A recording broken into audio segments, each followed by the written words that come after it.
All right, all right. Hold on one second here. All right. Peace, peace, peace, peace, peace. That's the tip, right? What up, Satel? What's up? What time you going live? I'm live now, man. Oh, okay. Yeah, I'm live now, man. Peace, peace, everybody. I guess I'm live. Yeah, am I live? Hold on, y'all. Yeah, I'm live. I'm live. Yeah, I couldn't see it said live because of that because it's like red up there too. Yeah, in that top left hand corner. Yeah. But yeah, peace, y'all. Peace and Black African Power, man. Welcome back to Kofi Piesie, not Kofi Piesie TV, but Mossi Warrior Clan YouTube channel. First I want to say ETM Hotel. Dua Aku, Dua Netcha, Fatmu Alafiye, Fatmu Riri, Majuba Iba Ii Gungun, Majuba Iba Ii Gungun, Majuba Iba Ii Alakba, Majuba Iba Ii Alakba, Igungun, Kiki Igungun. I always want to give honor and praise to the ancestors, because without the ancestors, we wouldn't be here. I also want to stand honor and praise to the true and living ancestors according to African traditions and from an African worldview. I got two of my brothers on the panel with me, man. Before we get started with the morning bill with Kofi Piesie, I got brother Satipmara Mariaman and T'Challa Bangara on the panel. Y'all got anything? Yeah, I just want to say peace. Peace to everybody. Looking forward to the bill. See what we got going on, brother Satep. Yeah, peace to everybody tuned in. Peace to Brother Satep and Kofi on the panel. Looking forward to a great build. So get your notepad out and pen and let's get it. All right, all right. I'm gonna share my screen real quick. We gonna go over. I'm gonna. Let me do this first. I'll do this first. All right. Well, today it's not a presentation. Like I said, these bills are gonna be bills where we're gonna be looking at various articles and looking at certain things. But today we'll be building on Mississippi and Africa. I'm from Mississippi, so we'll be dealing with Mississippi and Africa. What you to mean, Kofi? Mississippi and Africa. Mississippi colonization, Prospect Hill plantation, uh, American Colonization Society, Liberia. I'll be exposing some stuff with the American Colony Society. These bills will be specifically building with the thing of showing y'all how they continuously in Africa divide and conquer. Um, Divide and conquer. But first, as I learn, we all learn. So there's a motto over here: Mossi Warrior Clan and Kofi Piesie TV. We must not let our ancestors down. We must not let our ancestors down. And again, Africa is plagued by a lot of problems such as poverty, violence, civil wars, slavery, and I forgot to add divide and conquer. But all these are factors that we continuously talk about. Last week we deal with divide and conquer, dealing with the Hutu and the Tutsi people, where I showed you how the Germans and even the Belgians, how they divided the Hutu and the Tutsi and created these civil wars, these rivals that went on to a genocide later on in time. So today we're going to be dealing with, I'm going to start sharing my screen. Today we're going to be dealing with another thing, dealing with divide and conquer, poverty. But it is from European powers, specifically here in the United States. Let me start sharing my screen first. The United States, dealing with the American Colony Society. Please like and share the show. Please tell a friend and tell a friend and tell a friend about the show. This is going to be a good bill. Last week was a good bill.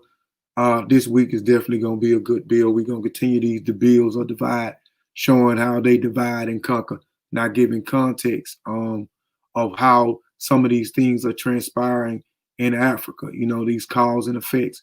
We're going to deal with a few articles, simple articles, some from Wiki, but we also going to be dealing with stuff from the Wiki, whoever put some of the information in, but we'll be dealing with this book right here. It is called Mississippi in Africa. I'm not finished reading the book, but it's called Mississippi in Africa: The Saga of Slaves and the Prospect Hill Plantation and the Legacies of Liberia Today. Pretty good book. It's by Alan Huffman. So we'll be dealing with some stuff for some stuff in this book and some of the stuff that someone who wrote some of the wiki articles that extracted some information from Alan Huffman book. So first, let's talk about the American Colony Society. I'm gonna go back. I don't know why I didn't stop sharing my screen, but let's go back and share my screen. Like I said, we're gonna deal with a couple of articles here. They set up what I gotta talk about. Hold on, let me go back here. Share my screen. Share my screen. All right. American Colony Society. Y'all let me know when my screen's sharing. One of y'all looking on there? Yep. You showing? It's showing. Okay. All right.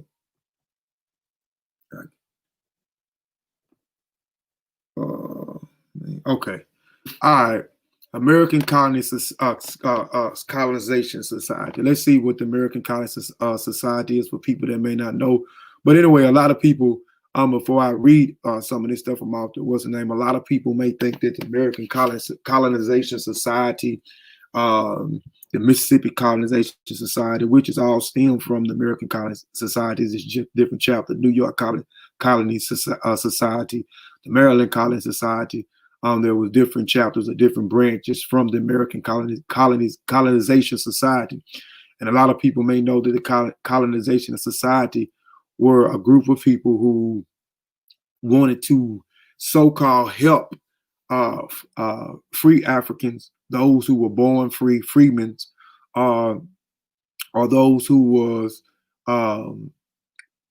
currently free from slavery. Wanted to help them. Thought it was an ideal to migrate, immigrate them back to Africa, particularly a place in Liberia. But let's get into it, because I have I'm going to expose some of the things that's dealing with the American Colonization Society when I'm talking about divide and conquer. Some things that they actually did, and a lot of people don't talk about or give context is with some of the conflicts that happened in Liberia. There was a lot of different conflicts, a lot of different civil wars that took place in Liberia that people don't talk about why these certain things or these conflicts actually took place. And I'm actually saying it took place with the American Colonization Society. But yes, let's talk about the American Colonization Society real quick. The American Colonization Society originated as a society for colonization of free blacks, free people of color of America. Was founded in 1816 by Robert Finley to encourage and support the migration free African Americans to the continent of Africa. There were several factors that led to the establishment of the American Colonization Society. The numbers of free people of color grew steadily following the American Revolutionary War. We know that people, if you understand, you knew what happened in context, or what happened during the American Revolutionary War. It was a war between two European powers. Again, it was a war between two European powers, but some of our people think that was our war too, because we was dealt in that war.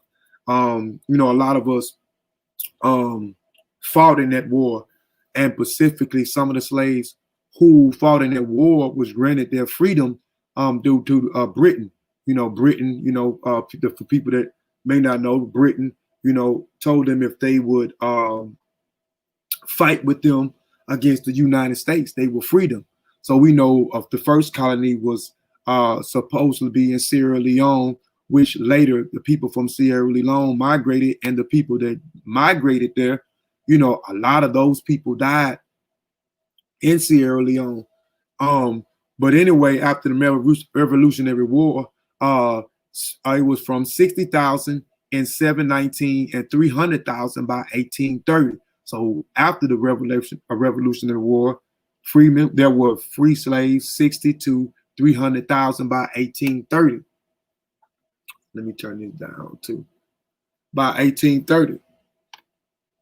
Consequently, slave owners grew increasingly concerned that free blacks might encourage or help their slaves to escape or rebel. In addition, many white Americans saw African Americans as racial inferior and felt that the amalgamation or integration of African Americans, the mainstream American culture, was impossible.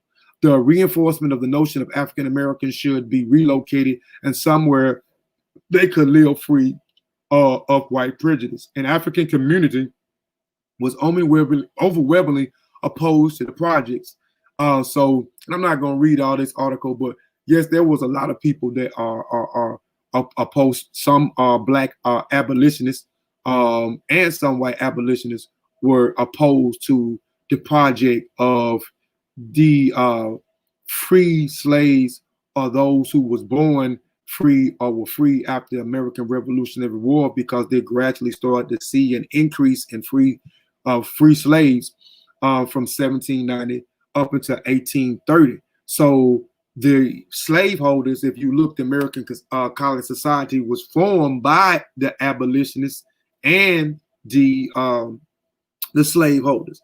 And the slaveholders, their whole attention was, or their agenda was, they just wanted to try to get these free people out of America, because they feared that there will be their property as such would revolt, or these freemen will incite these rebels or revolts because they are free. So they wanted to get them out. It wasn't an agenda. Some of the abolishers, their intentions was good. They really thought that, you know, they wasn't being free wasn't going to award them a great opportunity. So they thought that, you know, if they separated themselves to another place, that, you know, they probably could be able to succeed. So they come up with this place of sending them first to Sierra Leone, and then later on to Liberia. Now let's deal with the Mississippi in Africa. There was also a chapter from the American Colonization Society, which was the Mississippi Colonization Society, was formed by a few people. One in particular who I'll be talking about real quick is Isaac Ross, because I want to talk about the plantation Prospect Hill Plantation, which is an hour away from me in Mississippi. And there was what they call Mississippi in Africa, people that immigrated from Mississippi into Africa in the new colony, where we call what we are calling now that place, that country in West Africa, Liberia. But first, let's deal. Well, let's see. Do I want to deal with the? Yeah, let's deal with the Mississippi in Africa. Mississippi in Africa was a colony on the Pepper Coast of West Africa, founded in 1830 by the Mississippi Colonization Society. And again, it's Mississippi Colonization Society.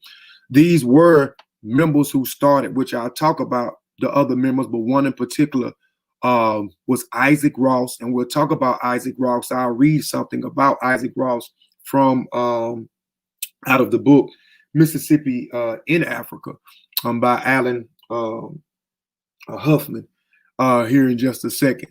But by Mississippi colonization, the United States settled in Africa free, United States and the settled by American free people of color, many of the former slaves in the 1840s, and from 300 former slaves from the Prospect Hill Plantation. Now, there were not only Mississippi and Africa, meaning there were slaves that migrated to Liberia, immigrated to Liberia via the American Colonization Society, which we just read over a few things about the American Colonization Society, which was started in 1816 by some abolishers and some of the slaveholders. You also had people, other chapters also, like I said, the New York Colonization Society, the Maryland Colonization Society, and you had the Kentucky Colonization Society. These different colonization societies, which is nothing but chapters, all these were members of the American Colonization Society. And these were people free people of color, were born free, of people that was recently freed through slavery after the Revolutionary War. They migrated these people to Liberia. But we're going to get into how did the American Colonization Society, how did they acquire land in Liberia, and drew to them acquiring land in Liberia for these different colonies in Liberia. It caused a cause and effect. It caused divide and conquer, which has caused these rifts and conflicts, these civil wars in Liberia. A lot of people don't talk about these, and specifically an article that I was reading, it deal with a lot of things where it talks about even the other stuff that I deal with, the Hutus and the Tutsis from last week. They never give you the context of why certain things are happening in Africa. It always leads up to these things happening in Africa and these horrific things that happen. See, they warring against each other. See, they put their own people in slavery, or they got indentured servitude or such and such. They continue to war with each other, and et cetera, but they never give you the context of why these events or these chains of events and happening, or why chains of events are happening. So with these morning big deals, I'm trying to show you the divide and conquer method that they using that causes a lot of these conflicts that are happening in Africa or that has happened in the past in Africa, but they never talk to you about these European powers or these different organizations that was formed and certain things that they did and manipulated or they did in order to get us to fight amongst each other, with the divide and conquer method. While we fighting amongst each other, they continuously going in and raping, taking our eyes off of them so they can do what they got to do. So, but again, the most people that migrated was 300 people from the plantation, Prospect Hill here in Mississippi. I think you had 88 people from New York that the American Colonization Society had them to immigrate there. Those was the first people in 1821. But right now, I'll talk a little bit more about that. But right now, we're talking about Prospect Hill. And Prospect Hill and other Isaac Ross property in Jefferson County, Mississippi. Again, that is an hour away from me. But real quick, I want to read about, because I'm talking about Prospect Hill Plantation and the owner, Isaac Ross. And I'm going to read something real quick from out of this book, Mississippi in Africa. And even if this quick Mississippi in Africa wiki, the guy, whoever wrote this article, used some information from out of this book as well. Let me see if I can go to it real quick because I want y'all to know who Isaac Ross is. Damn, thought I had it right here. Hold on. Okay, Isaac Ross was born in Charlotte, North Carolina in 1760. He moved with his family and child to the near Cambria, South Carolina, and then he was and then as a young man, elite in the Revolutionary Army. So he also served in the Revolutionary War, y'all. He was also a captain, y'all, as well. By the war's end, he being prompted to rank to captain and command a company in South Carolina Dragoons who fought in the battles of the King Mountains, North Carolina. In 1780, Capone, South Carolina, in 1781, both of which were Patriot victories. In the later battles, he lost his right eye. He wore a glass replacement for the rest of his life. By early 40s, Ross no doubt had heard of the tales of Mississippi productive climates from his brother Arthur, who had immigrated to the territory a few years before. In 1808, he joined an Exodus planters from the east who were being crowded out by other heirs whose comparatively old farmings had declined the productive. I'm not going to read the rest of it, but again, he was one who also served in the Revolutionary War. He was promoted to captain. He learned about the fertile land here in Mississippi by his brother who migrated here earlier. So he come down and he started a plantation that was called Prospect Hill. It was a cotton plantation. But this plantation, you had other plantations that was here in Mississippi as well. This actually is close to me as well. And I'm actually going to, try to go to some of these plantations, but one in particular popular plantation that we're talking about is Prospect Hill Plantation. But you have the Holly Grove Plantation, Rosewood Plantation, and so forth that was in these particular regions here in Mississippi, hour and a half away from where I reside. But the Prospect Hill Plantation, I'm just going to elaborate a little bit, and then we'll go back into the article. The Prospect Hill Plantation, which was owned by Isaac Ross, someone who was from North Carolina who came down here and started a plantation here in Mississippi. Now, this plantation wasn't particularly as what you would think other plantations was. Isaac Ross, he believed in education, and he had some, just reading Alan Huffman book, Mississippi and Africa, Saga of the Slaves and Prospect Hill, the plantation of their legacies in Liberia today. He goes in depth in chapter 2 about Isaac Ross in particular, and how, he was kind of on the fence of when he coming to even start a plantation. But anyway, he started a plantation, a cotton plantation, but he believed in education. So, and here in the South, we know how they did not want to let slavery go. We know how, they treated the slaves, and some of the plantations that I read down in Mississippi, you know, they was hard on the people that they enslaved. But this plantation in Prospect Hill, Sir Isaac, not Sir Isaac, but Isaac Ross, he educated, you know, his slaves. You would say, Alan Hoffman would say, he during that particular time it was illegal to read and write. So, but even while being illegal to read and write, he taught his slaves how to read and write. He believed in marriage. Alan Huffman also talked about, and he in his mansion, you know, he would, you know, give them weddings. Even he would give them gifts. He taught them numerous trades and so forth. You know, so he wasn't as hard on his people as the other plantations that I named here in Mississippi. Just giving y'all some backdrop. The Prospect Hill plantation. We're gonna move forward and a little bit about Isaac Ross as well. But let's go on. With the large single group immigrants, the new colony, Ross had freed slaves in his will and provided in the plantation to be sold by their transportation initial costs.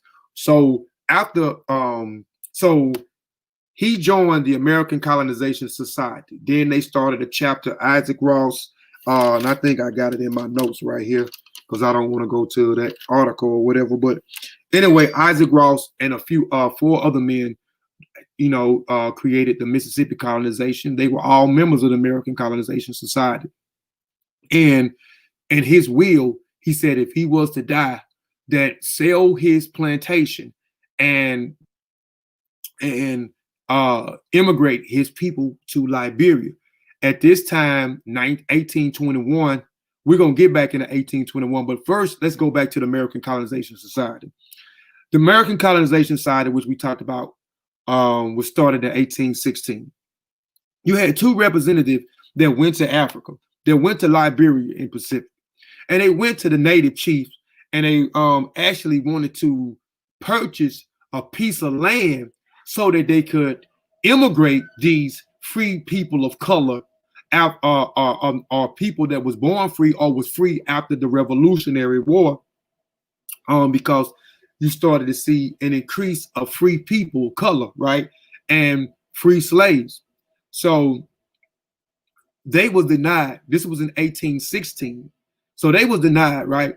So 1820 or 1821, they acquired a piece of land. But we're going to talk about how they acquired a piece of land. I'm going to read a document in a minute about how they acquired the land. And what I'm trying to paint the picture of, y'all just bear with me. I'm talking about Mississippi, the Mississippi in Africa. These the 300 free slaves that migrated, but also the 88 slaves from New York, which was the first people to immigrate there in 1821. But I'm trying to set up some things so I can show you how the American Colonization Society wasn't as good per se as people would say. Oh, they were just trying to help these people get over here and create a better life for them because they thought they wasn't going to be able to integrate with these people or have a success, you know what I'm saying, at this period of time, which we all knew that slaveholders was also a part of the American Colonization Society. And they just didn't want any revolts because they started to see a massive increase of free people of color, of people being freed after the American Revolutionary War, right? So, peace to everybody in the chat too. Peace to everybody that's watching. Please like and share the show. But anyway, so prior to Isaac Ross creating his will, and then a part of his will is if he died, free his slaves, pay, sell his plantation, and take that money to immigrate his slaves to Liberia. And by this time, when they actually was freed, this was around like maybe 1836.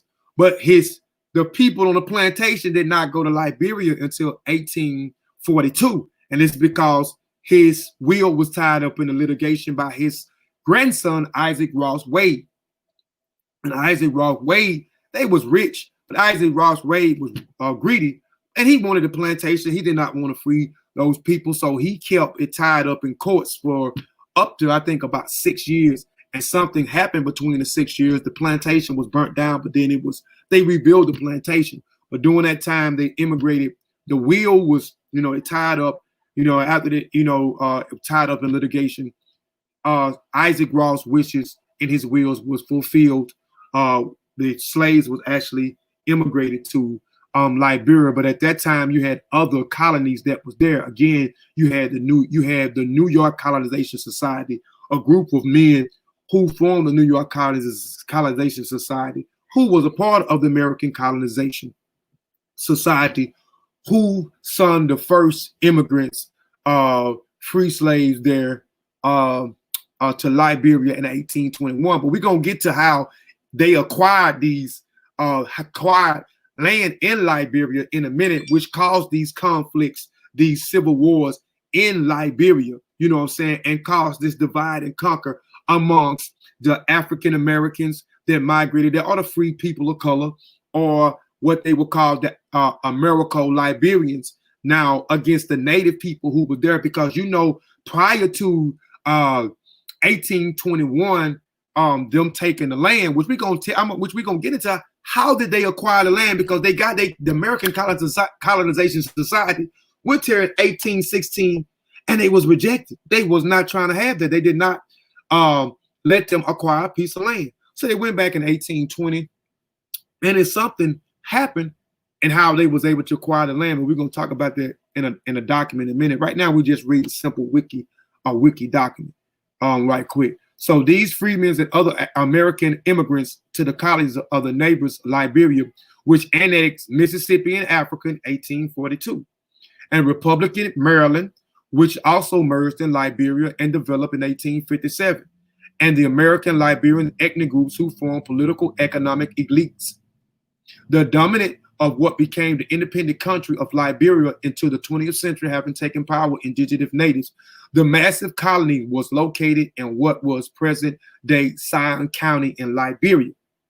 Now, before Isaac Ross' wishes was fulfilled through his will, and his slaves was migrated to Liberia, you already had a few colonies that was already there. But the massive immigrants to Liberia was here in Mississippi, where I would reside. There was 300 people, 300 slaves that migrated. This was the massive out of the people from New York, the people from Maryland, and the people from Kentucky.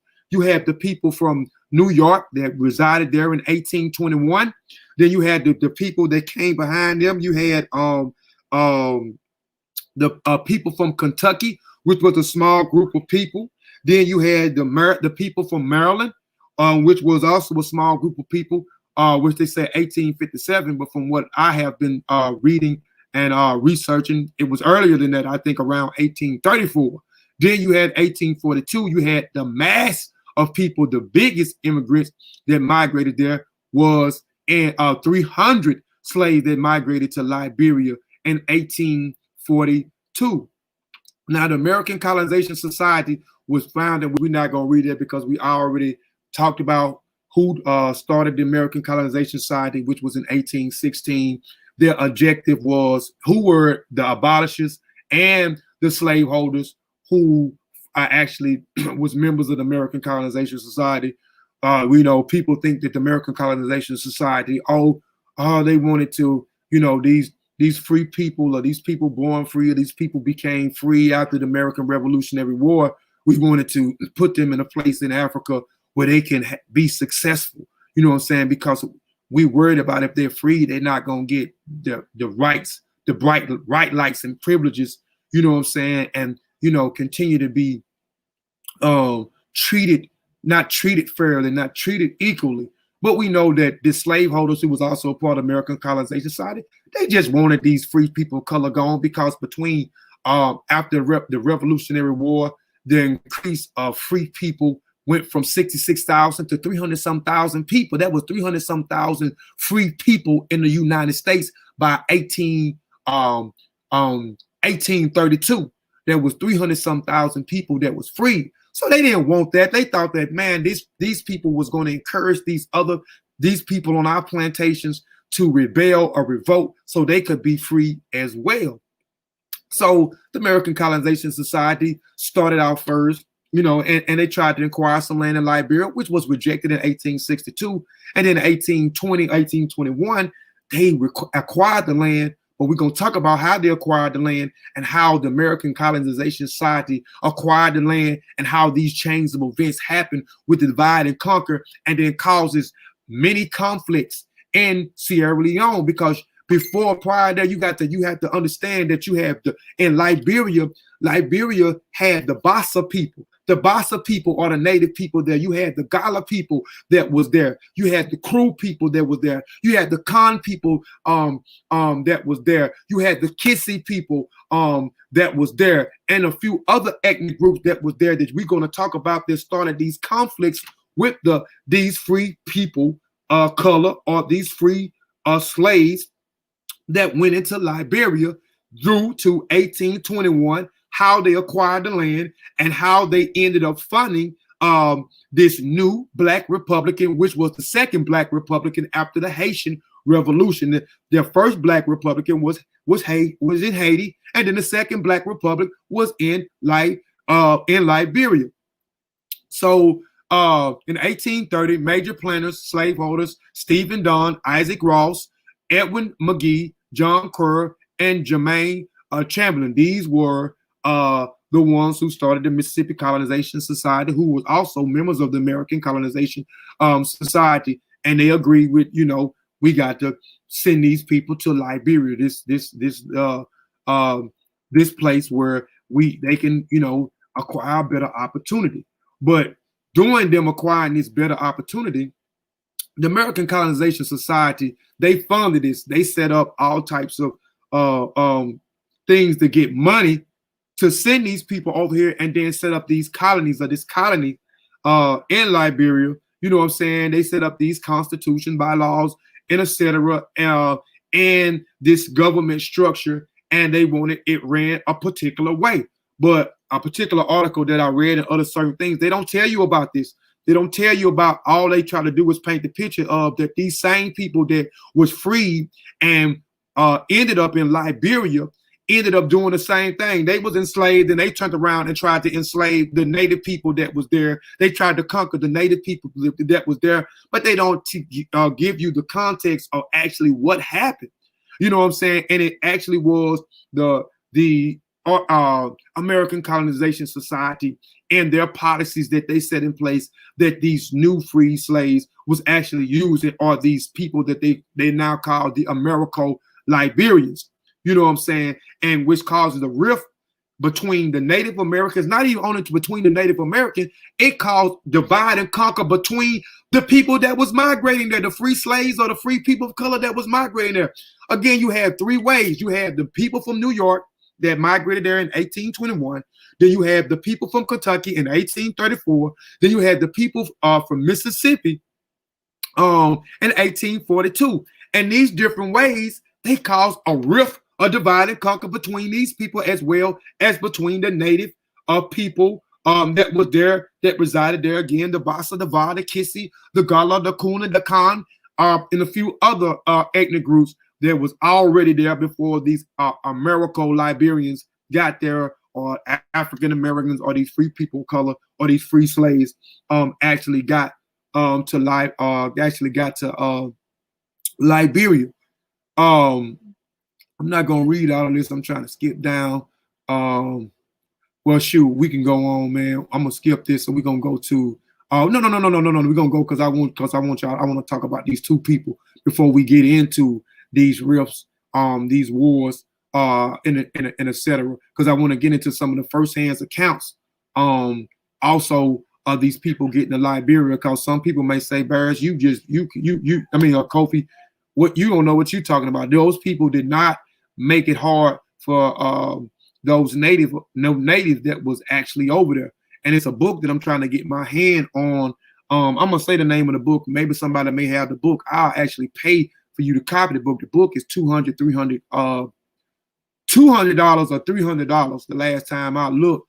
And actually, let me get a name before I go any further. Some people may have the book, man, and if you do, man, I'll pay for y'all to scan the book, man. The name of the book is called Slaves No More, Letters from Liberia. 1833 to 1869, edited by Bill I. Wheeler. This book is 200, almost 300 some dollars. And I want it because it has some more of the first-hand accounts of letters from people actually moving there and people going there and actually coming back. But we're going to talk about one individual in particular in a minute. But let's talk. Let me go down because I want to talk. I want to deal with him. We'll deal actually with two. Let me see. Most freed blacks did not want to immigrate. They considered colonization plan to be a means of exporting them. They believed that they had native-born claims to the United States, which, you know, most people, if that happened today, they would probably think the same thing.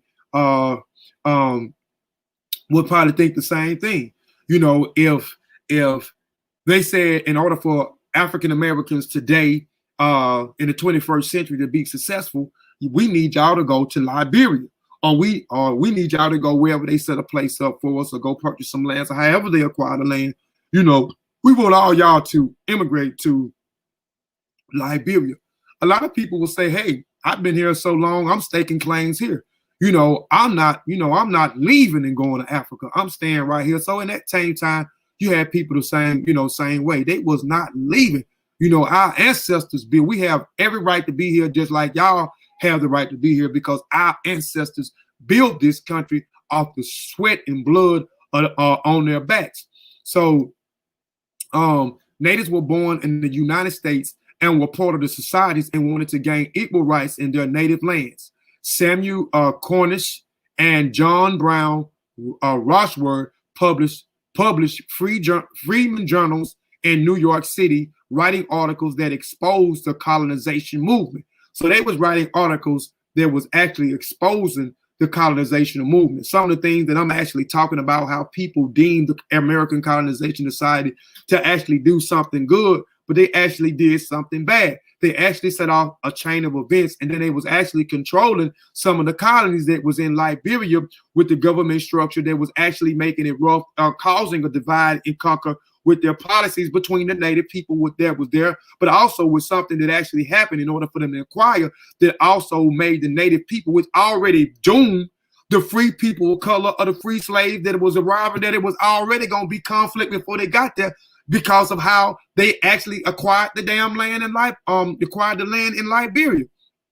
But John Brown Rochworth, which I'm gonna give you an account, because he actually migrated to Liberia, and he became an official over there. He also wrote over there, and he also traveled back and forth, and he reported about when he first got there, what he seen, and then what he seen when he was actually there. But John Brown Rochworth, he was actually in agreement to free people of color or free slaves actually migrating to Liberia, but Samuel Cornish was not. But let's go into the PBS. I'm gonna use PBS journal right here, the Freedmen Journal, and I'm real quick and talk about these individuals right here. And this was a journal, Freedmen Journal, where Samuel Cornish and John Brown Rochworth actually wrote for. And again, you had Samuel E. Cornish, who was opposed to them immigrating to Africa, to Liberia. And then you had, John Brown Rochworth, who was not, really opposed to them free people of color, people born free, or free slaves to go to Liberia. But founded in March of 1827 as 4 pages, 4-column standard-sized weekly Freedom Journals, was the first Black-owned and operated newspaper in the United States. And it was established the same year that slavery was abolished in the New York State. Began a group of free Black men in New York City. The paper served to the counter-racism commentary published in the mainstream press. Samuel E. Cornish and John Brown Rochworth served respectively as senior and junior editor. Freedmen Journals was similar to other antebellum reform papers in the pages, considering the new current events, accidents, and editors, and was used to address commentary issues such as slavery and colonization. and a concept which was conceived by members of the African Colonization Society, a mostly white pre-immigrant organization founded in 1816 to repatriate free Black people to Africa. Initially opposed to colonization efforts, freedom journals denounced slavery and advocates for Black people political rights and the rights to vote, and the spoken against lynching. Free journals provide readers with regional, national, and international news, with news, and could serve in both entertaining and educating. It sought to improve the conditions of over 300,000 newly freed Black men. Like I said, after the American Revolutionary War, up from after the Revolutionary War, you had about 60,000, and then about 18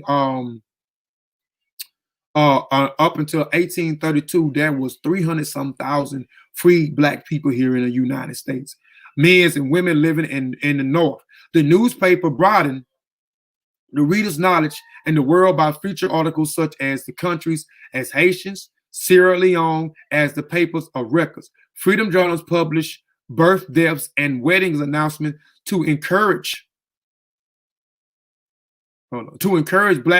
Black's achievement, its future biography, and re-own Black figures such as Paul Kofi. A lot of people know about Paul Kofi. MBK channel talked about Paul Kofi a few times. I'm not going to talk about Paul Kofi right now. You can go to MBK or just Google Paul Kofi, and you'll see what actually Paul Kofi did, which Paul Kofi was also not opposed to repatriating or the American American Colonization Society, repatriating and immigrating those people from free people of color or free slaves to Liberia. And he did take people to Sierra Leone after the American Revolutionary War. Going back to the American Revolutionary War, we know after the American Revolutionary War, those slaves that fought with the British, because those wars were not for us. There was a war between two white European countries, or two white European powers. Had nothing to do with Black people. But you have Black people to think that that was our war, even though we fought in that war. But Britain said that if they helped them fight in the war against the United States, that then it was freedom. And we know that they was freed, and they kept their word. Some of them went to London, some of them went to Canada, but and eventually they ended up migrating those people from Canada and London into Sierra Leone, which a lot of those people actually died. And then the rest of those people from the Sierra Leone ended up going to Liberia, migrating into Liberia after the American Colonization Society acquired a piece of land in Liberia in 1821. But we're going to talk about how they acquired the land here in a minute. You know what I'm saying? Because the American Colonization Society set off a lot of chain of events when we dealing with poverty, when we dealing with divide and conquer, when we dealing with warring or civil warring between us.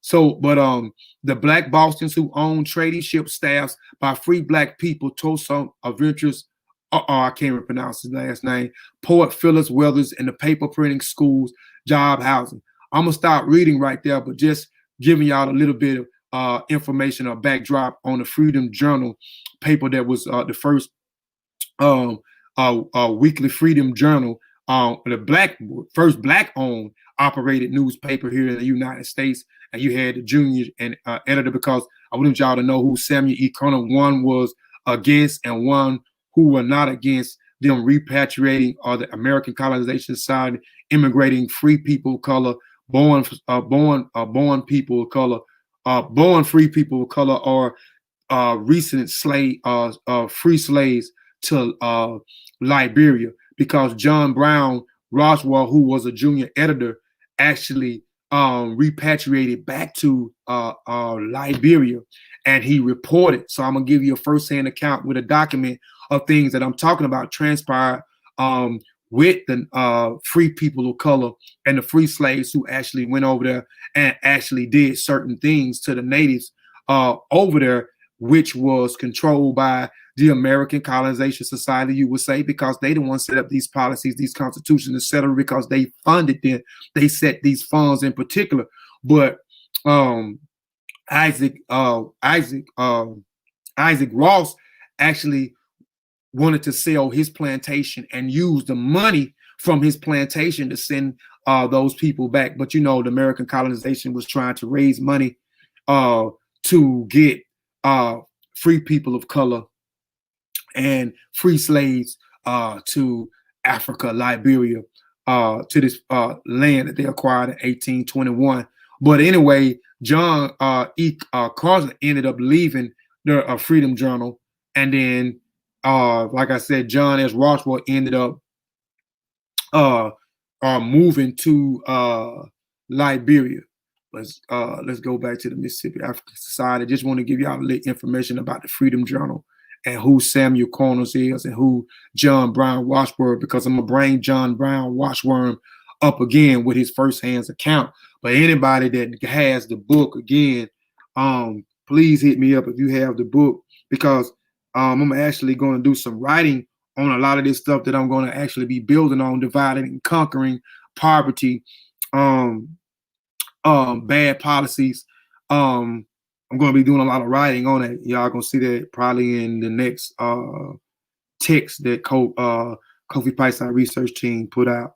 But the book is called No Slaves, Slaves No More, Letters from Liberia. I want more first-hand accounts of actually what was going on in that area, so people won't say that I'm trying to paint a bad picture for the free people of color, of free slaves, and I'm not, because I'm trying to give y'all context, because certain things that y'all read, they're going to paint a bad picture that the people that left the United States, the free people of color, the free slaves that left via funding from the American Colonization Society, or even the Mississippi Colonization Society with the Prospect Hill Plantation. These people was already conditioned, but not already conditioned. The policies that were set in place by the American Colonization Society when they set up this first Black Republic. So the infrastructure that was built, you know, by these policies from the American Colonization Society, these Europeans, the abolitionists, or the slaveholders' policies that actually set these policies in place for this new Black Republican, or the second Black Republican in Liberia. The first was in Haiti, then the second was in Liberia. So they just only went with these policies. You know what I'm saying? But even with conditioners, even some of us, you know, let's just keep it funky. Some of us think that we better, you know, than some of the I see the rhetoric. Some of us is better than the continental Africans on the continent. We feel like, you know, we're more educated than some of those people. You know, I'm not saying all, but I see some of the things on there, you know, and it's just due to conditioning. It's due to ignorance. It's due to the teachings, you know, that's been passed down from generation to generation. So I understand that as well. But going back into because let's go to the document. Now, before I go into this document right here, let me see. Is this where I want to go? Yeah, this is where I want to go. Hold on, let me see what page I want to deal with, because I want to deal with some first-hand account, because now I want to talk about these rifts, just setting up. I wanted to go through all that to get to where I'm going through, just to set up you know, what I want to be talking about, because I'm trying to expose more things that happen with the American Colonization Society. So I have to talk about the American Colonization Society. I have to talk about the New York Colonization Society, the Kentucky Colonization Society, and the Mississippi Colonization Society, because I'm from Mississippi, and then most of the people that migrated or from the American Colonization Society that went there was 300 and some free slaves that actually went there. The New York was 88 free slaves or free people of color. Then it was small immigrants that migrated to Liberia. But let me go to page 822, and I want to deal with this because now I want to talk about, because when you read things I wanted to give you some context of why certain things was actually happening in Liberia. Things that happened in Liberia dealing with the free people of color, free slaves who came there and set up the first black Republican, and why the natives didn't like them, and why these civil wars and why these conflicts took place, and why these free people of color and free slaves treated the native people a certain way. You know, but a lot of people, specifically with this article that I read, this pissed me all the way off, because he deals with CCD black people. They like the slaves. They always talk about slavery, slavery, slavery, slavery, but they don't tell you that they enslaved people in Liberia. The very people that left America and went into Liberia, into this colony, they did the very same thing that they was opposed against or hated to be a part of. They came and did the same thing there. And see, now they fighting against the native people that was there. But then this article, even other things that I read, they don't give you the context behind why these things are actually happening in Africa, or why these things happened in the past in Africa. And like I said, through these morning bills with Kofi Piesie, I'm gonna deal with this divide and conquer things, how these things actually transpire. So if you didn't see divide and conquer with the Hutu and the Tutsi people, and the genocide with the Hutus, genocide and a whole nother African ethnic group, you know, go check that out. That was, you know, I talk about that dealing with the Germans. But first, let me see where I want to deal with it with this here.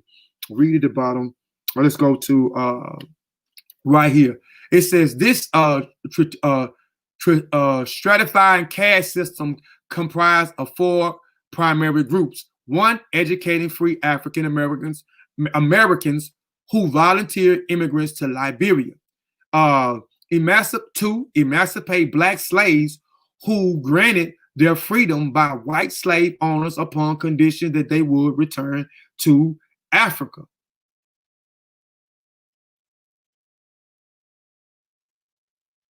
Okay. 3, recapture enslaved Africans from ships engaged in illegal slave trades that were sent back to Africa.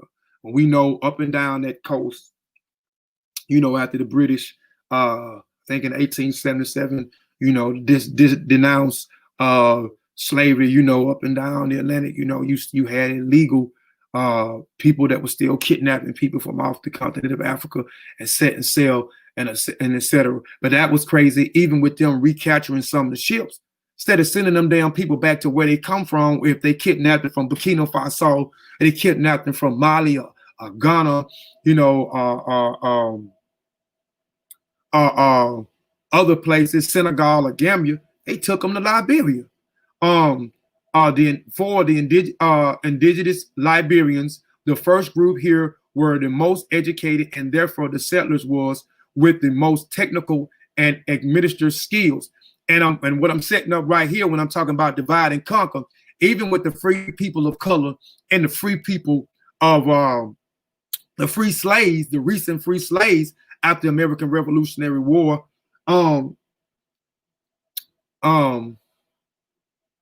they did divide and conquer with them, because you had the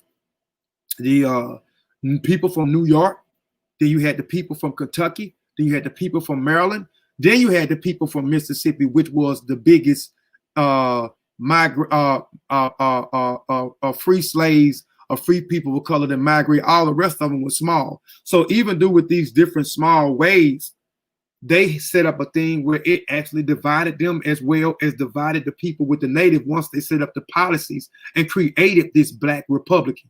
So it says the first group here was the most educated, and therefore the settlers class with the most technical and administrative skills. So they must be talking about the people of New York, because there also was the New York Colonization Society, a group of men who was a part of the American Colonization Society, who started a chapter there. And after they acquired the land of 1821, and we're going to talk about how they acquired the land, because again, I'm setting up because the events that actually happened with the divide and conquer, with the conflicts that took place, warring against the Americo-Liberians, or the African Americans, or the free people of color, the free slaves, against the native peoples such as the Bassa, the Gola, the Piesie, the Va, the Kahn, and a few other ethnic groups. You know, these conflicts took place. They actually was fighting against, you know, these people. The native did not like the free people of color, the free people there, because, you know, how they acquired the land, which had nothing to do with them on how these Europeans actually, or the American colonization actually acquired Liberia in 1822, but it actually set up these effects. You know what I'm saying?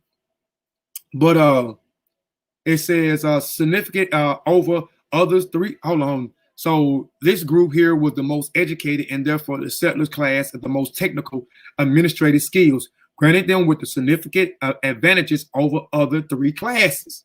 You know, other, which I told you, your Maryland people, the Kentucky, and the people from Mississippi.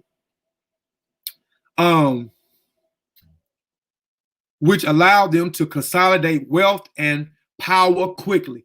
The second group, a bit much less educated, were varied by the American Colonization Society, as they were considered more docile, thus granting them access to more privileged positions within the communities. The third group of those became more of the Congos, were offered very little advantages and often filled the ranks of the labor class and acted as a buffer between the Americo-Liberians and the indigenous Liberians. Interesting enough, however, as voting power, the Congos began to take a grant significant during the rise of the true Whig parties in the 1870s. Many political elites began to take the titles of Congos and as a way to gain political advantages, leading to the Americano-Liberians eventually being categorized as the Congos by the time of the Second Republic of Liberia. We'll talk about the Second Republic in Liberia later on.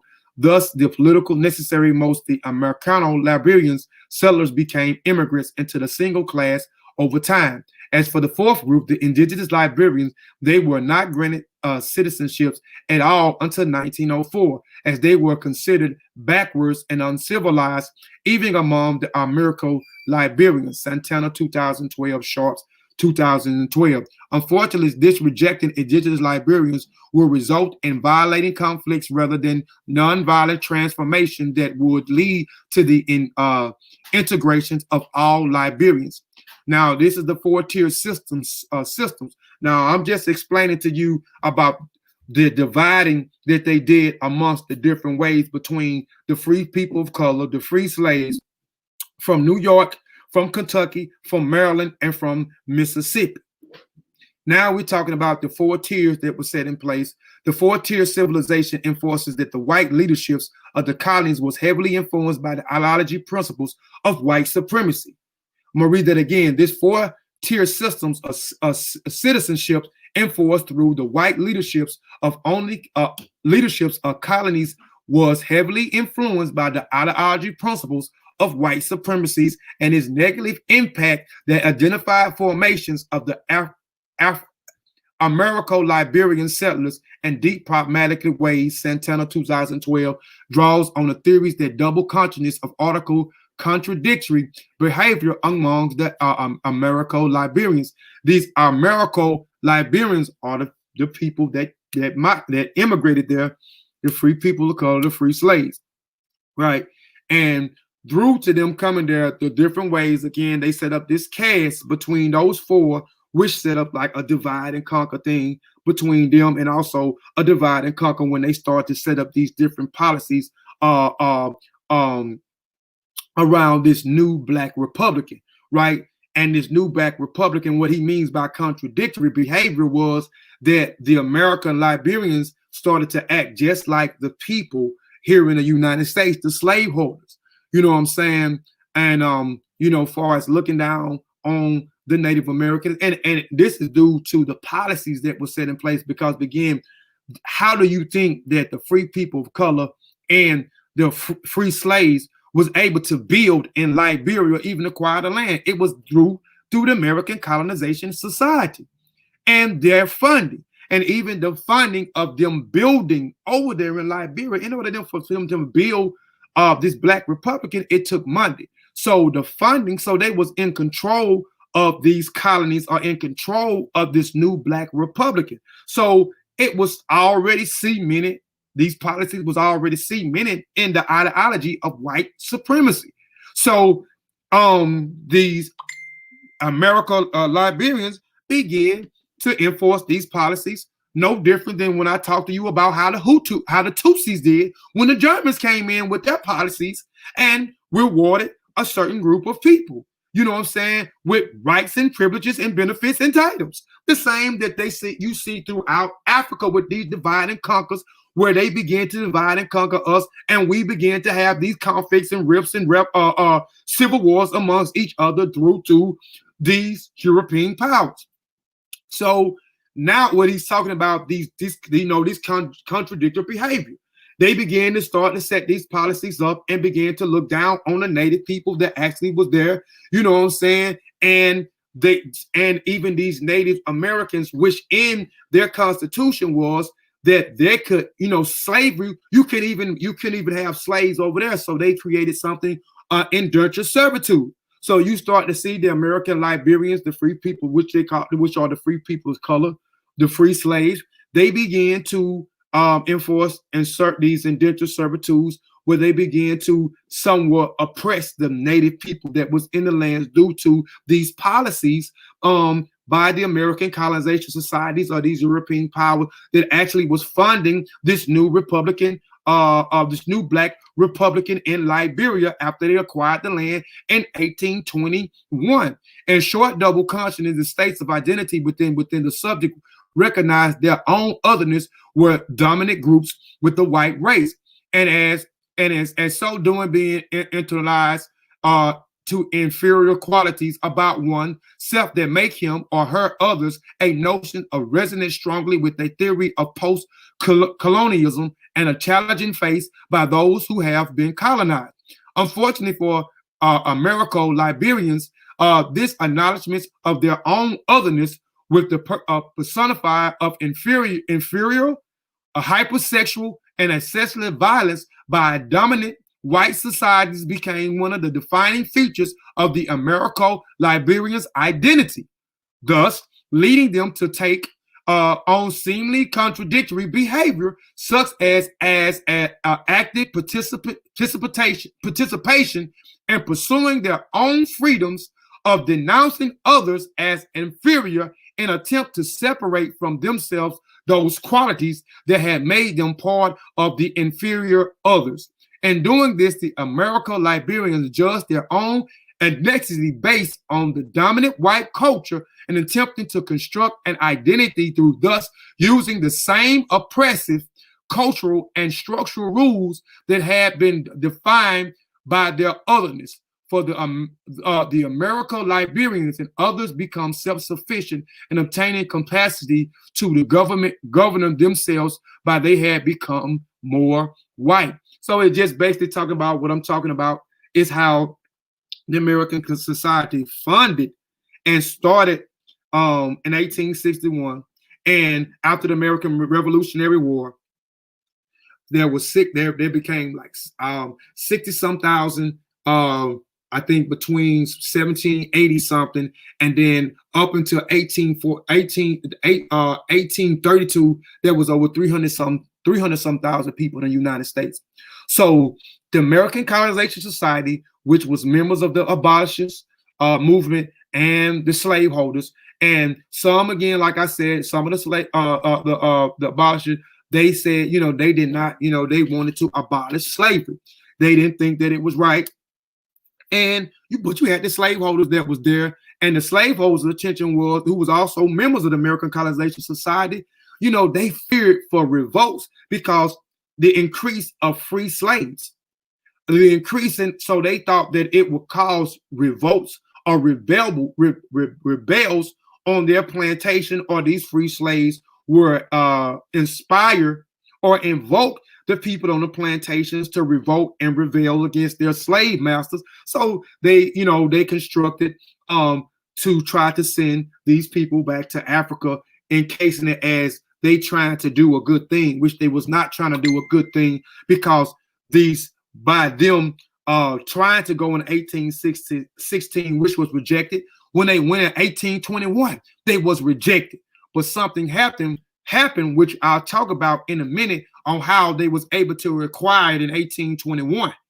And doing them acquiring in 1821, the free people of color, the free slaves, or what they call it now, the Americo-Liberians, they was already doomed from the start. Once they made it to the land, there was already going to be a rift. There was already going to be some conflict. There was already going to be a divide between the two from the start, before they even got there, on how they actually obtained the damn land in West Africa in 1821, Liberia to be exact. So they was already doomed from the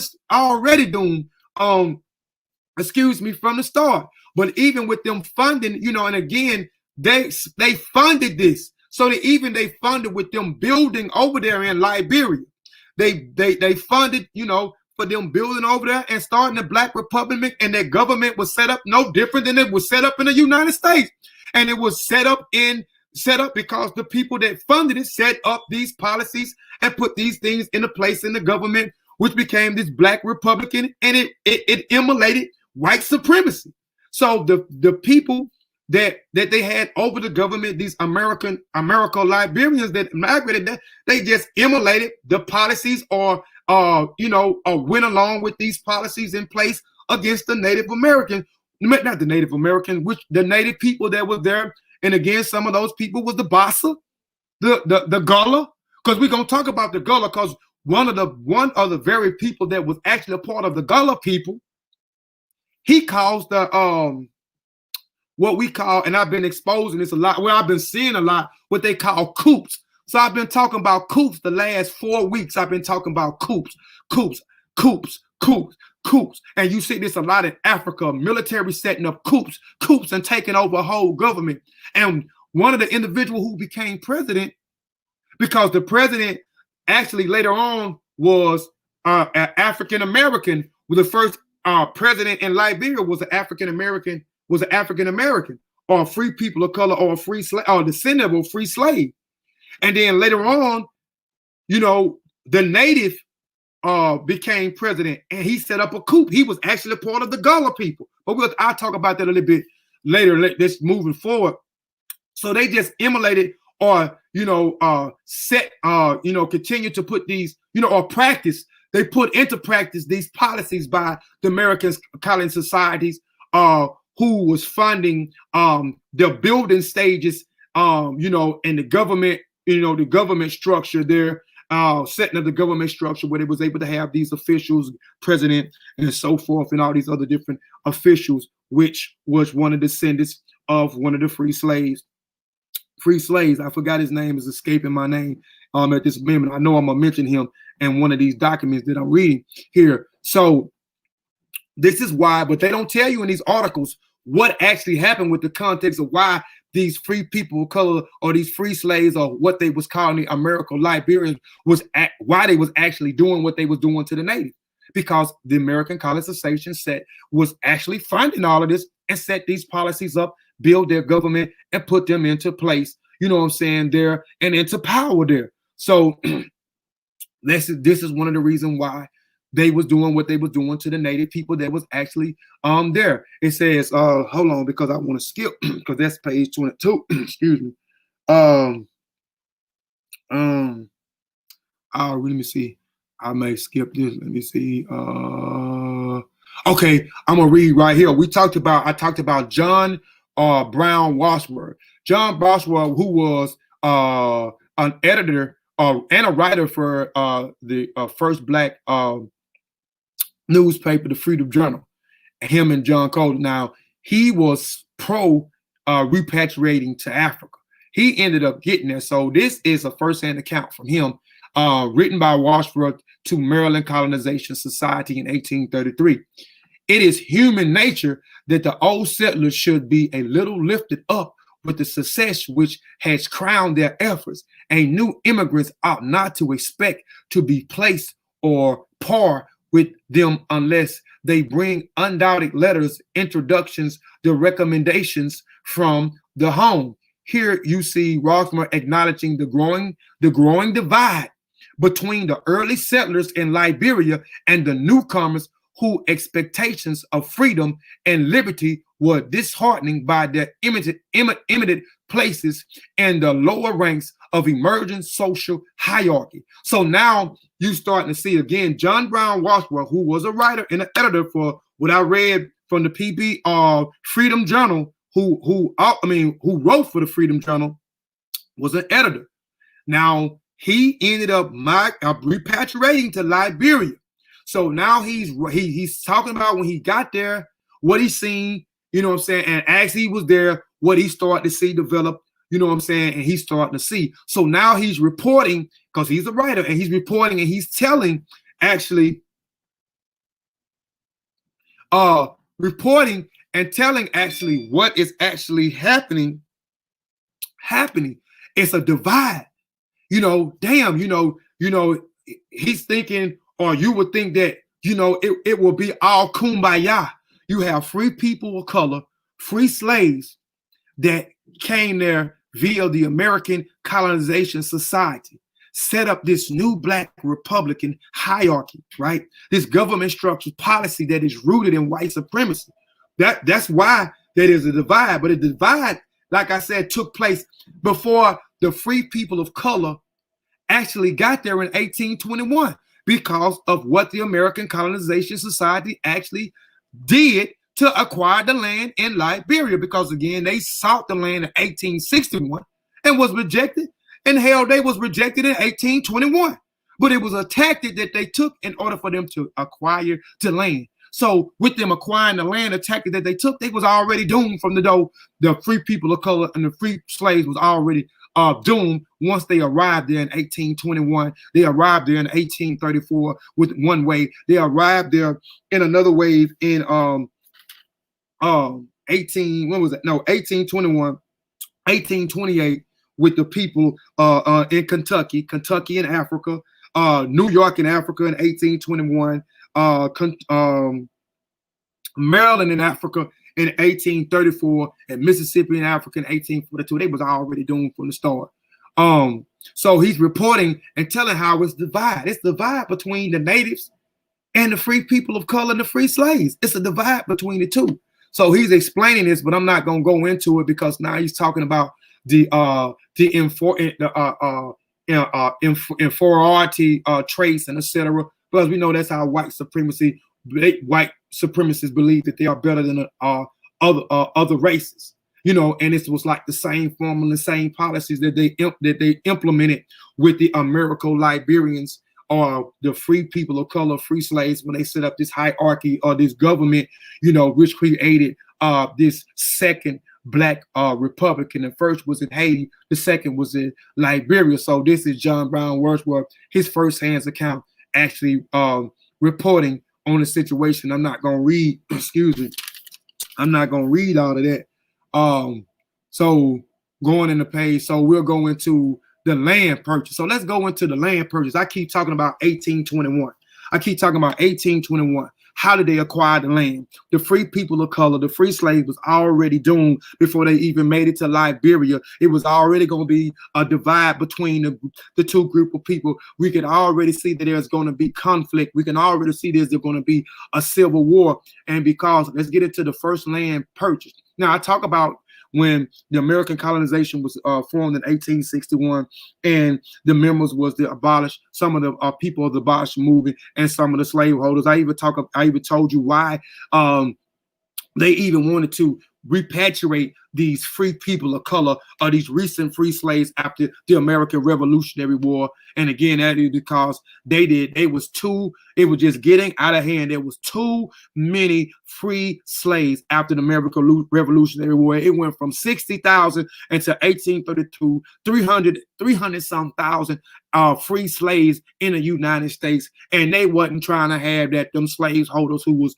a part of the American Colonization Society, they weren't trying to have it. So they wanted to repatriate that because they was in fear that it was going to incite revolts, rebellions and on their plantation because or inspired the people on the plantation, the free people of color or the free slaves were going to inspire the people on the plantation to become free, and they weren't trying to have that. So that was the whole purpose of that. So that's why they went in 1861, and then in 1821 they went back.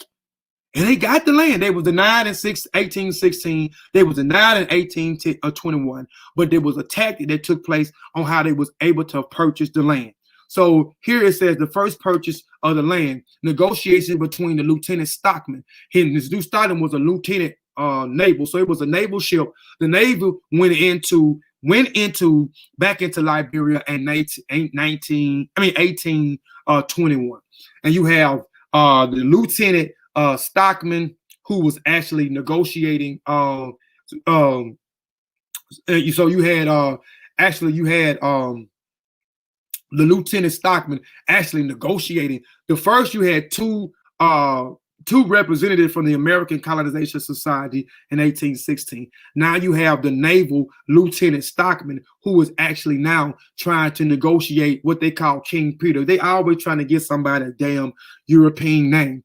But the king or the chief that actually was there, the naval Lieutenant Stockman was actually trying to negotiate to purchase some land for this new Black Republican to repatriate the free people of color and the free slaves to Liberia by purchasing this land. He was negotiating this, but King Peter, his name is not King Peter. His name is Zolo Dumas, and I think he's a part of the Kahn people, the native people that was there. His name is not no damn King Peter. But anyway, he placed over a series of meeting the revival's critical aspect of indigenous social political relationships and culture, particularly regarding indigenous dealing with the West. During the first meeting, they had multiple meetings. Now, Stockman told King, again, his name is not King Peter. His name is Zolo Dumas. You can look this brother up, Zolo Dumas. That's Z-O-L-U. His last name is Dumas, D-U-M-A. S. It's not King Peter, but they referring to him as King Peter. That he wanted to buy the land for the farms, and he had been offered some by the people of the Bassa country. But he wanted the land in Monsadero and to purchase the land directly from the king. The following in an exception from Stockman's letters back to the American Colonization Society. We told him we was desirous of getting place in African build house making phones. If we got the place, raising tobacco, rum, sugar, and sell to the natives for rice, yams, beeswax. We told them likewise that we would have schools to teach their children to read and write. King Peters, which is not his name, Zolo Dumas, responded that he did not own the land and that he couldn't make the decision about transferring a property without talking with the kings of the lands first. And again, there was other people there. There was the Bassa people there. It was the Piesie people there. It was the Gola people there. It was the Va people there. It was the Kahn people there. The Kono people there. And other ethnic groups that was there. There was, and the Americo-Liberians or the free people of color or the free slaves only made up 5%, y'all. That was over, I think at that time, 3 million people, probably still millions of people that inhabited Liberia today. So they only made up 5%. The Native Americans made up 95% of the inhabitants there. So he was saying that you will see that they'll tell you that they did not own the land. They had hierarchy set up in place where you had the chiefs or you had the elders that was over Pacific side of land or had a role in distributing the land, but he couldn't make that decision alone. And now Zolo Dumas is telling this damn Lieutenant Stockman over the Navy, who is negotiating in behalf of the American Colonization Society to purchase the land, that he can't make that alone. He can't make that. So they end up having numerous of meetings. So to further entice the king, they keep saying Peters, but his name is Zulo Domus. Stockman and heiress offered rum and tobacco as a gift to the most preference medium in exchange in the region. So now he's telling what he could do. We'll be able to trade. I'll be able to offer this. I'll be able to set schools. Y'all will be able to get educated. If y'all give us the land. So he's doing all this, do the negotiation. Now he's saying, man, hey, we're gonna offer, even offer y'all rum, and we're gonna offer y'all tobacco as a gift, and we're gonna be able to exchange once with each other once we set these forms up in the place and get everything up off the ground and etc. The second and third meeting showing no progression of the negotiation stalled by Zula Domus departed, leaving words of defying about not meeting with them anymore and challenging Stockman and heiress to meet with him in his home territory if their wishes to continue to negotiate. Eventually, Stockman and heiress made their way to the homeland town of the king, Zula Domus, behind the lead of the crew. I also forgot about the crew people. The crew people guarded who harassed them constantly to keep up saying, come along, the devil will catch up. Mentioning the devil catching them was certainly a reference to the secret society of the Pearl of the Sandy Society, which in that Liberia and Sierra Leone, and even in Mali, you have these secret societies called the Pearl by the Men Society and the Sandy Society, which the outsiders resort to. It's a certain thing that they reenact, where a certain creature, a certain coming to reenact doing the rites of passage, and he come to town and everybody gets into their house. So it's a reenactment of a story. And these outsiders, we know, European powers and Arabs, they resorted to them as the devils, so they just talking about, the devils will catch up to them, which are primary for the social structures of several ethnic groups in Liberia, including the Bassa. King Zula Domus was said to be sitting on his stool waiting for their arrival, and he became infuriated as soon as he saw Stockman and Arias approaching, accusing them of capturing one of his men. Stockton denied the charge and countered by stating that the king had reneged on his agreement to meet with them, and which because he didn't want to meet. He kept telling them that, hey, look, I can't make that call alone and give you this land. I have to meet amongst the other people, amongst the other king, to inquire, for you're acquiring this land. It don't matter what you're negotiating. Me, I can't do it alone. But he got tired, so he did not want to negotiate with him. Then he told them to come. So they eventually came to where Zola Dumas is, who they referring to as King Peter here, and the man Stockman has reneged on his agreement to meet with them, at which point the king demands that Stockman state his true mission. Finally, Stockman told King Zula Domus that he was in Africa to buy land for the colonization of free Africans. But before he could continue further, a mulatto from Freetown who had informed the king about Stockman began to level accusations against him, causing all men to begin their battle chants and war dances, single in turn for the worst. What happened next in recounting by Stockman personal biography. So now if you give an account from his biography, actually what happened. This is according to Stockman. With the clear ringing of the overpowering tone of voices in which Stockman was singular remarkable, he commanded silence. The trumpet sound and his voice rose, as accent over the turmoil around. Multitudes were hushed, and as it was by thunderbolts falling among them, every eye was turned upon the speaker. Deliberate drawings of a pistol from his breast and cocking it, he gave it to Aries, saying, while he pointed to the mulatto, shoot that villain if he opened his mouth again. Then with the same deliberation, drawing another pistol and leveling at the head of King Zulu Dumas and directing him to sit silent until he heard what he said.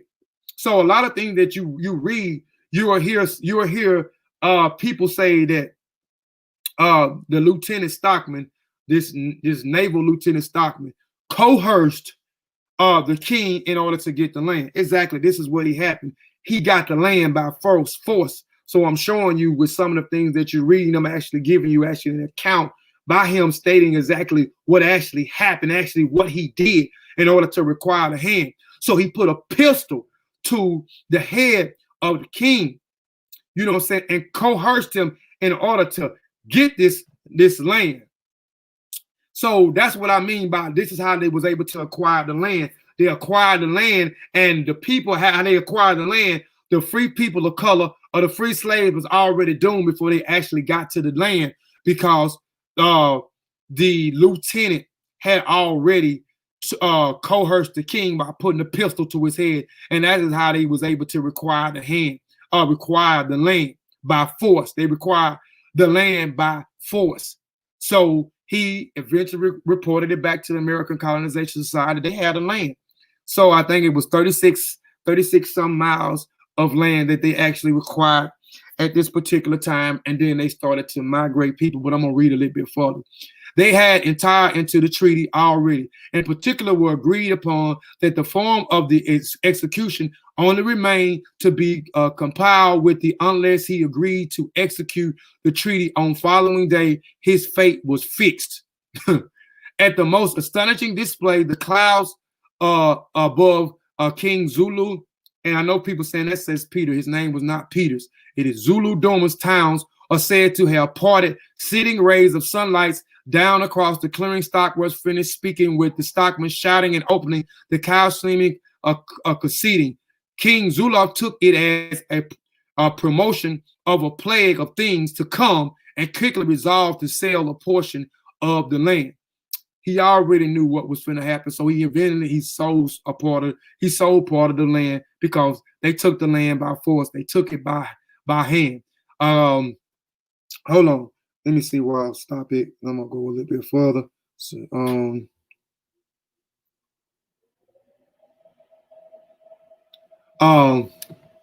So let's go here to the sons of Saul's original sins. So now they coerced. They took it by land. They reported back. He reported back to the American Colonization. We now have land to repatriate these free people of color, these free slaves. Let's get them the hell out of America and get them into Liberia. Let's build them a black republican. Let's set up the government with the policies. Let's emulate it like it's like the United States, which it is rooted in white supremacy. Divide the free people of color, the free slaves, against the Native Americans, where they're warring against each other as well. So this is what happened. I'm just telling you, this is what happened. The American society, once they purchased the land, they set up these chains of events with these conflicts that actually took place with the divide and conquer between which already the people, the free people of color, the free slaves, what they call the Americo-Liberian was already doomed from the start because they coerced the king Zulu Dumas by putting a gun to his head and coerced him to selling him the land. And he was already telling him that the land was not his to give, and he did not own the land, and he had to speak to the other kings, the other people of the land. And he kept attempting, and kept trying to explain to him he wasn't going for it. Somebody tried to warn him. A mulatto, they would say, tried to warn him. He, gave a gun to Aries, put the gun to that mulatto, and then put the gun to King Zulu Dumas and coerced them to purchase the land. So that's how they was able to acquire the land. And then you start to see the first immigrants from New York in 1820 who actually came there. And then you start to see another wave in 1828, 1834, 1828 with the people of Kentucky. Then you start to see 1834 the people of Maryland. Then you start to see these big immigrants, 300 slaves from the Prospect Hill plantation, which is an hour away from me in Mississippi. 300 slaves that went in there in 1842 by Isaac Ross, who his will freed his slaves, purchased selling in his will sell my plantation, take them those monies and repatriate those 300 slaves to Liberia, this colony in Liberia, this new black republican that was set up by the American Colonization Society, who was controlled by the American Colonization Society because they was funding it, and the Americo-Liberians, or the free slaves, who would emulate or put these policies and practices which would disfranchise the natives who was already there. You know what I'm saying? So they set up these indentured servitudes to the native. There was the natives who was already the Bassa, the Piesie, the Kono, the Kruno, the Kale, the Kahn, the Va, and etc. So sons of the souls of the original sin. So now let's get into after the purchasing of the land. The fact that King Zoloff agreed to sell the land of his own in the first acts is needed to be examined. As it was noted in the beginning of this account, King Peter's first response to the proposed acquisition was to say that he didn't own the land, and he needed to speak to other kings in the region. The response, speaking to Some 2003, the notions of gradualism, where every member of the community must be heard when making a decision, which I elaborated on a while ago, and we talk about that all the time here on Mossi Warrior Clan and on Kofi Piesie TV. In the case, the community in questions in this region around the land being purchased by the American Colonization Society. In other words, if all the kings were not consulted prior to this agreement, then the purchase of the land was unjust. So that purchase of the land was unjust, y'all, because they got it by the gun, by force, and therefore unlawfully according to the custom practices by not only the Bassa, but greater ethnic groups in Liberia. Many subordinate chiefs, as well as chiefs from other territories, was outraged by the sales of the territory to the Americans. So that's why I'm saying that already, man, there was finna be some trouble in the land. Already being some trouble because the land purchase was unjust. The man was already saying, one of the kings was already saying that he did not own the land. He had to consult other kings and other people in order to be able to transfer the land over to them. So they took it by force. The other people, the natives that was there, the other African ethnic groups wasn't having it. So again, when those African Americans, free people of color, free slaves who became the Americo-Liberians arrived and set up this black republican, they was already doomed. Their people was already, the native was already going to be looking at them sideways, y'all. Was already going to be looking at them sideways. So it was already a division already there just by purchasing the land by force. The primary complaints was that no one, not even the king, has the right to sell the land, which belongs to all of us. The primary cause was the day, I forgot about the day, people, that was that the day settlers' wars, 1822, was based on other grounds alone. It was not until a more initial king from the interior, King Sobosa, Bopolus kingdom, was called upon. The media of the conflict, the issue was put to rest, favored the settlers on base agreements signed by Stockton, Aries, King Zulodomus, and other kings and chiefs present for the treaty. But more to point, the ownership of the land is a bigger issue. From the quote given above, it becomes apparent that the indigenous Liberians did not consider the land to be owned absolutely by one individual, which means the concept of private property was foreign to them. Many more of the ensuing battles come, such as the Da/Gola settlers wars of 1832, the Gribbles battles of 1834, would be fought on the premise of the land purchased by the American Colonization Society was temporarily arranged by base leasing and the lands to settlers for the long as they needed it, but not forever. Likewise, the crew settler fishermen conflicts between 1832, 1830, and 1838, original tribal disputes, land tensions, rebellions against unpopular chiefs who was considered friends of the American Liberian placing among the indigenous people within consulting, a consulting. So you start to see right there that there was not only that due to the American Colonization Society and sending after they went in the first time in 1816 was denied, went in 1822, sent the Navy in, and the Lieutenant Stockman tried to negotiate purchasing land by offering all of this, and saying that they'll be able to trade, and it'd be all kumbaya. Stockton ended up taking it by force, reporting back American society that they have the land. The land was purchased through force by the gun.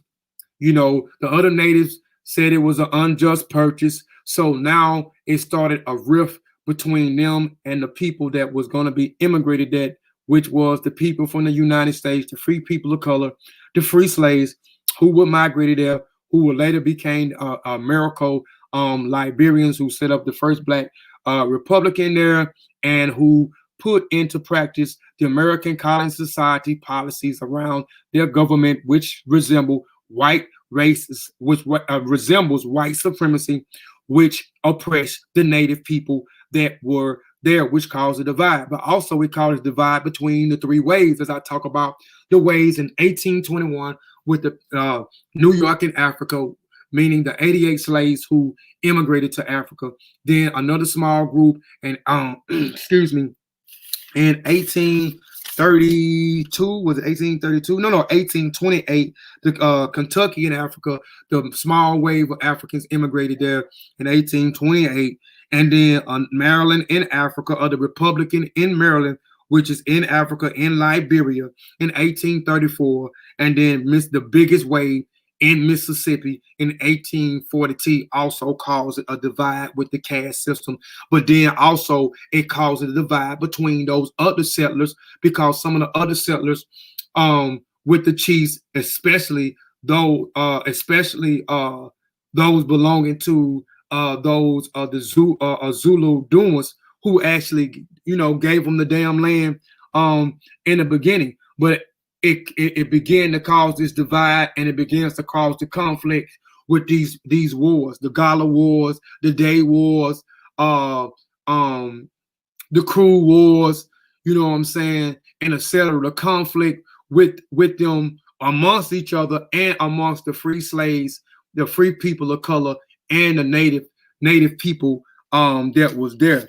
I'm not gonna go any further, but I just wanted to break down the context. I know some people are just getting here, so I started. So this whole thing with the Morning Bills with Kofi Piesie TV is just to expose or show you the many problems that is happening in Africa today, and the many problems that happened in Africa in the past as a result to the encountering of the European and the Arab.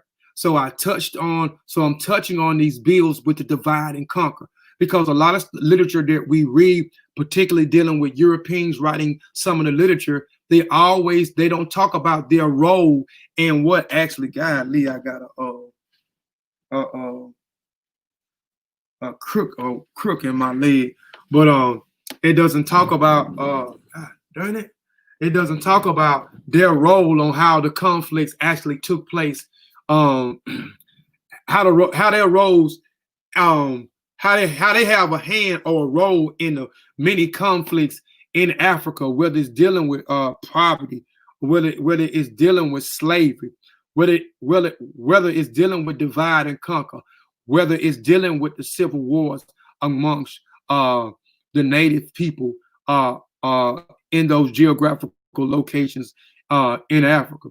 So I talked with the last bill about how the Germans came into Rwanda and set up divide and conquer amongst the Hutus and the Tutsi people, and how that war went on for many years, that civil war amongst each other, who were actually, I say, were the same people, because they spoke the same language, had the same culture, the same tradition. The only difference between them, one was farmers, one was herders, and at a particular time, one of the Tutsis was the king at that time. Man, let me hold on, let me stop sharing. that darn thing. I don't know why that thing stopped sharing. Let me go back over here. All right, so like I said, you know, exposing the divide and conquer thing, these problems that happen. So today I wanted to deal. So if you hadn't seen that, go back and look at that when I was morning with Kofi Piesie, Kofi Piesie, divide and conquer with the Hutu and the Tutsi. Man, that was a good bill. Your browser has lost connection to your camera. Make sure you can y'all still see me? Well, it lost, bro. It's all good as long as I ain't gotta be seen. So with this one, I wanted to deal with the divide and conquer with the American Colonization Society, the things that actually what she said, no. Oh, yeah, but y'all can still hear me though. As long as y'all can still hear me. Can y'all still hear me? Can they still hear me? Can y'all still hear me out there? They didn't cut my camera. Your audio coming through. Okay, because I don't know why I did that the other day. I don't know if I get to sharing a certain document after so long, it'll bring that thing up where to cut my camera off. I was sharing a document last week for a while, and it same thing come up there. But anyway, but just dealing with this and just to reiterate, for people that may have missed the last morning show, and I'll be trying to do these every Sunday, and all these shows is dealing with the problem that divide and conquer policies. You know what I'm saying? The integration policies. So today I just wanted to deal with improved caller security may not be invoked. Apply. I don't know what the heck. I don't know why this thing popping up on here, man. Camera might be overheated. I don't know, man. This thing, it only do that, man, when I start sharing these darn documents, man. Hold on, 1, 2, 3, 4, 5. What to say? Your camera overheated. Let's see if that'll work. That still ain't working. I'm gonna get ready to get out here anyway. But just to highlight the American Colonization Society, a lot of people think that they was doing something good when the American Colonization Society wasn't doing anything good. So I just wanted to point out, how after the American Revolutionary War, you start to see an increase of free slaves, free people of color, and how they was worried about the revolts or rebellions of these free people of color, free slaves, inspiring the people on the plantation. That's all it was. So they wanted to set up a plan to repatriate these free people of color and these recent free slaves to a land. They was unsuccessful. In 1821, they acquired the land by coercing a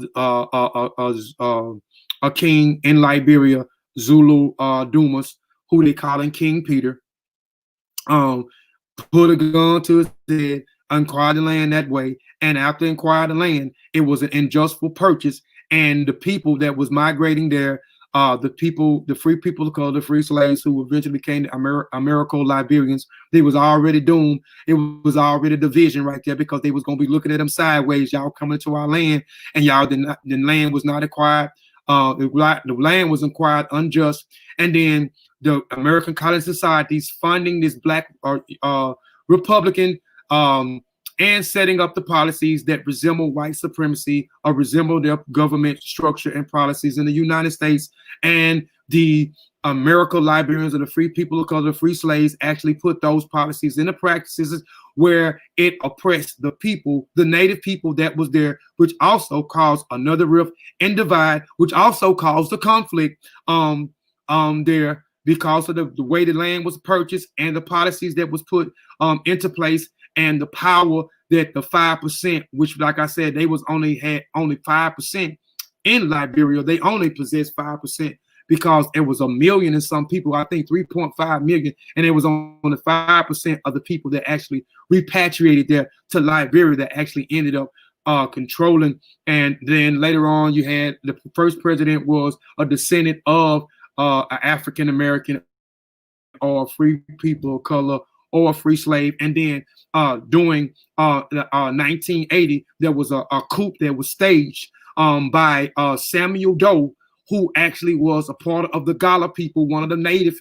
that was there, who actually killed one of the free people of color descendants and killed him and killed 12 of his administrators by having them walk naked through the land and then executing him and then taking over the land. And then now you have a native who was actually a president of Liberia at that time. So those chains of events, those divide and conquer methods are the ones that actually took place in order. I mean, those methods that took place for these conflicts and these wars that actually take place. So, appreciate everybody for tuning in. I'm going to jump up off of here, man. But Curtis, cut. Okay.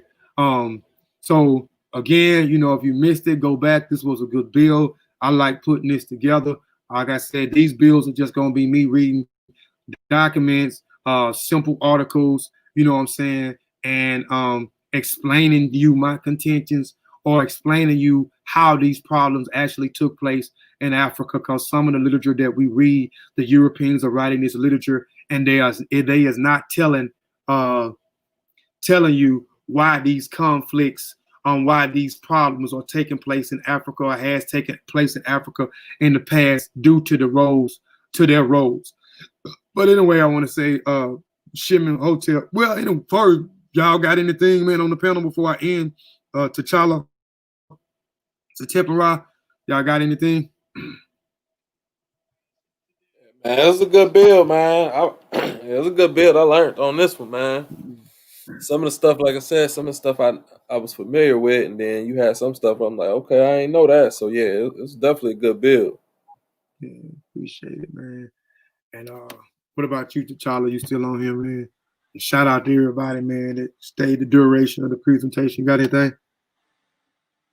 Yeah, like you said, thank all that tuned in. You know what I'm saying? And it's crazy because we research and we learn information, and it's like being a part of a team allows you to see how no matter how much you go in as an individual, you know what I'm saying, you could never have all of the knowledge, all of the information, all of the article sources, all of the, if I go in on one part of history, it's another part of history that I'm not going in on.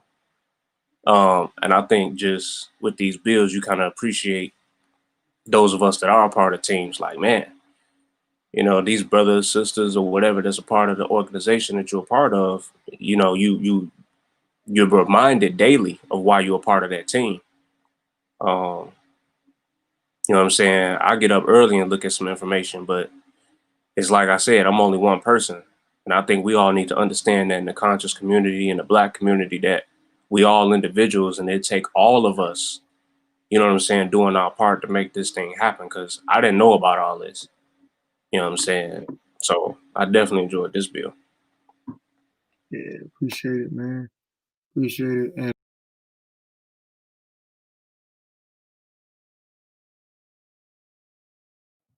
Kofi done kicked itself off the dang on show.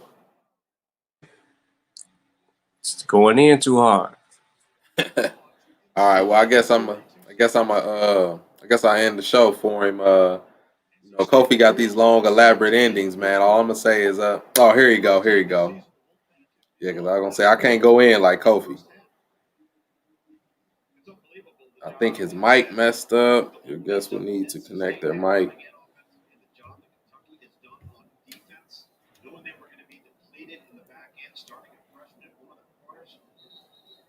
I don't know, Kofi. You want me to end the show? You just type it in the chat if you do. I'll go ahead and end it. That way it ain't no big silence.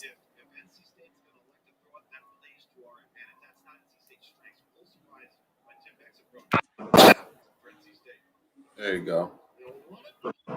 yeah, man. I don't know what they're doing, man. But yeah, I'm finna end the show again, man. Appreciate y'all, man, for tuning in. Man. But we out of here, man. I said ETM Hotel in the beginning, which means bring forth peace. So I'm gonna say Shemim Hotel, which means to depart in peace. And I want to say Black African power. And see y'all next Saturday for Kofi Piesie morning bill. We out of here. Well, Satep and Rob, end it for me. Satep, can you hear me? End it for me.